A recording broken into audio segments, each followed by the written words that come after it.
بسم اللہ الرحمن الرحیم۔ خاوند پر عورت کا کیا حق ہے؟ اسلام صرف عورت کے فرائض نہیں بتاتا بلکہ شوہر پر بھی بیوی کے حقوق واضح کرتا ہے۔ نبی صلی اللہ علیہ وآلہ وسلم نے فرمایا، تم میں بہترین وہ ہے جو اپنی بیوی کے ساتھ بہترین ہو۔ حضرت عائشہ رضی اللہ عنہا روایت کرتی ہے، رسول اللہ صلی اللہ علیہ وآلہ وسلم نے فرمایا، تم میں بہترین وہ ہے جو اپنے گھر والوں کے لیے بہترین ہو، اور میں اپنے گھر والوں کے لیے تم سب سے بہتر ہو۔ جامع ترمذی حدیث نمبر 3895۔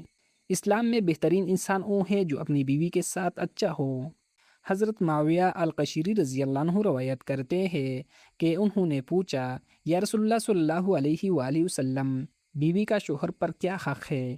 رسول اللہ صلی اللہ علیہ وآلہ وسلم نے فرمایا، جب تم خود کھاؤ تو اسے بھی کھلاؤ، اور جب خود لباس پہنو تو اسے بھی لباس پہناؤ۔ سنن ابی داؤد حدیث نمبر 2142۔ بیوی کی ضروریات پوری کرنا شوہر کی ذمہ داری ہے۔ اسی حدیث میں رسول اللہ صلی اللہ علیہ وآلہ وسلم نے فرمایا، چہرے پر نہ مارو اور نہ اسے برا بلا کہو۔ سنن ابی داؤد حدیث نمبر 2142۔ اسلام عورت کی عزت اور احترام اور حفاظت سکھاتا ہے۔ قرآن پاک میں اللہ تعالیٰ فرماتا ہے، اور ان کے ساتھ بھلے طریقے سے زندگی گزارو۔ سورۃ النساء آیت نمبر 19۔